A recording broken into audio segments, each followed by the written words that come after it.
Hello friends, मेरा नाम है सैंडी और आप देख रहे हैं ज्ञान विज्ञान। दोस्तों, आज के वीडियो में हम डिटेल में जानेंगे कि बैंक में नोट कैसे एक्सचेंज करते हैं और इसके लिए टॉप के सरकारी बैंकों में क्या चार्जेस हैं। तो दोस्तों, वीडियो को लाइक, शेयर और चैनल को सब्सक्राइब ज़रूर करिएगा क्योंकि मैं ऐसे ही इन्फॉर्मेटिव वीडियोस लाता रहता हूँ। तो चलिए स्टार्ट करते हैं। आइए पहले जानते हैं कि कौन से नोटों को बदला जाता है। बदले जाने वाले नोटों को 3 कैटेगरी में रखा गया है। पहले हैं सॉइल्ड नोट्स।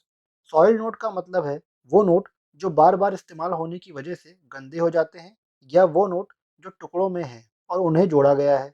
लेकिन इन जुड़े हुए नोटों में नोट का कोई हिस्सा गायब नहीं है। कोई भी ग्राहक बैंक में जाकर इन नोटों को बदल सकता है।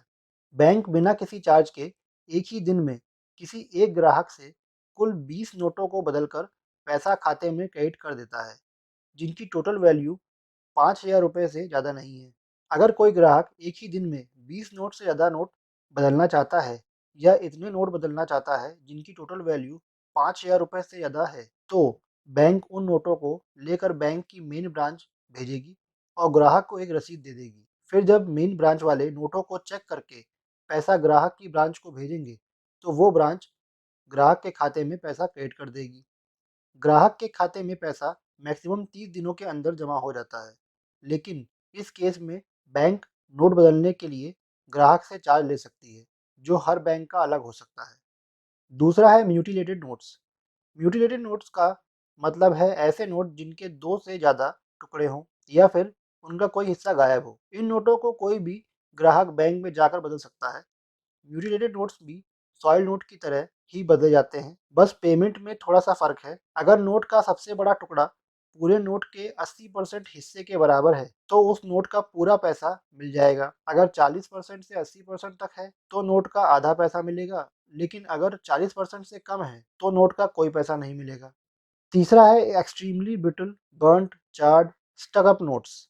ये वो नोट हैं जो इतने कमज़ोर हो गए हैं कि आसानी से फट जाते हैं, या पुराने हो गए हैं बहुत ज़्यादा, या फिर बहुत बुरी तरह गल गए हैं या आपस में चिपक गए हैं। इन नोटों को किसी भी बैंक में नहीं बदला जाएगा, लेकिन इन नोटों को आरबीआई में दिया जा सकता है, जिन्हें बदले जाने का एक स्पेशल प्रोसीजर है जो आरबीआई करता है।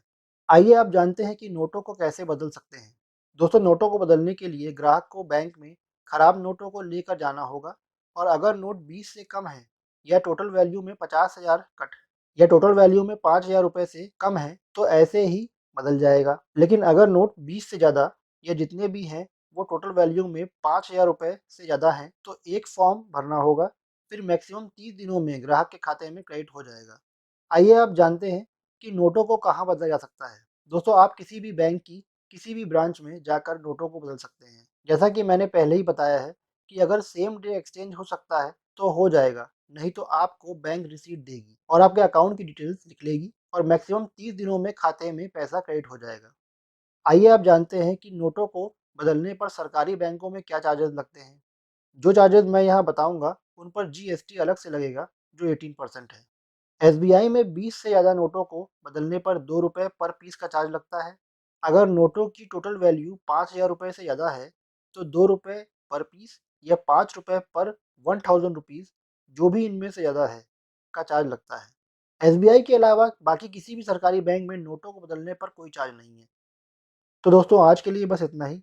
आज के वीडियो में आपने जाना कि खराब नोटों को कैसे बदलते हैं और इसके लिए टॉप के सरकारी बैंकों में क्या चार्जेस हैं। उम्मीद करता हूँ कि आपको आज का मेरा ये वीडियो अच्छे से समझ में आ गया होगा।